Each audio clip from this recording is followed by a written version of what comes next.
बिस्मिल्लाहिर्रहमानिर्रहीम। एक इबादत गुजार और शैतान का वाक़या। रिवायत में है कि बनी इसराइल में एक आबिद शख्स था जिसका वजीफ़ा था अल्हम्दुलिल्लाहि रब्बिल आलमीन वल आक़िबतु लिल मुत्तक़ीन, यानी हर तरह की तारीफ़ मखसूस है तमाम आलमीन के परवरदिगार के लिए और बेहतर अंजाम है परहेज़गारों के लिए। उसके इस वजीफ़े से इब्लीस यानी शैतान को बहुत तकलीफ़ होती थी। उसने एक शैतान को भेजा कि जाकर समझाए कि नेक अंजाम, अच्छा अंजाम अमीरों और दौलत वालों के लिए है। वो मलऊन आबिद के पास आया और यही समझाने की कोशिश की।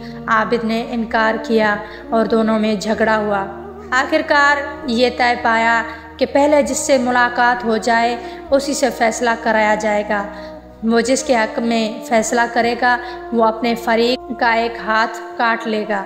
गर्ज़ एक शख्स के पास पहुँचे और सूरत वाक़या बयान की। उसने कहा अंजाम तो बेहतर तमक्कुरों के लिए है, यानी अमीरों के लिए ही होता है। ये सुनकर शैतान बहुत खुश हुआ और उस आबिद का एक हाथ काट लिया और दोनों वापस हुए।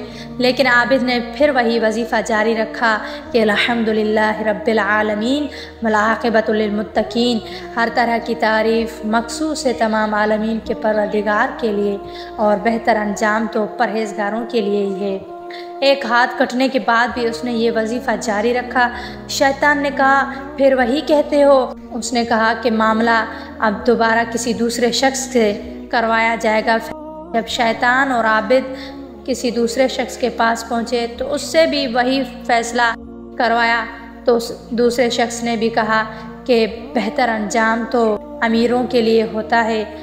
तो शैतान ने सुनकर आबिद का दूसरा हाथ भी काट लिया, लेकिन आबिद ने अपना वजीफ़ा जारी रखा। शैतान ने कहा अच्छा अब किसी और से फ़ैसला कराओ, लेकिन वो जिसके ख़िलाफ़ फ़ैसला करेगा उसकी गर्दन काट ली जाएगी। ये तय करके दोनों चले। खुदावंद आलम ने अब एक फ़रिश्ते को इंसान की शक्ल में भेजा। जब उसके पास ये दोनों पहुँचे और किस्सा बयान किया तो उस फ़रिश्ते ने आबिद के दोनों हाथ उसके हाथ पर रखे और अपना हाथ फेरा। दोनों हाथ दुरुस्त और सही और सालिम जुड़ गए और उस शैतान की गर्दन उड़ा दी। और उस फ़रिश्ते ने कहा अल्हम्दुलिल्लाहि रब्बिल आलमीन वल आक़िबतु लिल मुत्तक़ीन, हर तरह की तारीफ़ मखसूस तमाम आलमीन के परवरदिगार के लिए है और बेहतरीन अंजाम बेशक परहेज़गारों के लिए ही है। अज़ीज़ान, इस वाक़े से ये साबित होता है कि उस करीम परवरदिगार की ज़ात बहुत ही आला है और वो नेककारों को ज़रूर अजर देता है। अगर कोई उसकी इबादत करता है तो वो उसका बेहतरीन अंजाम देने वाला है।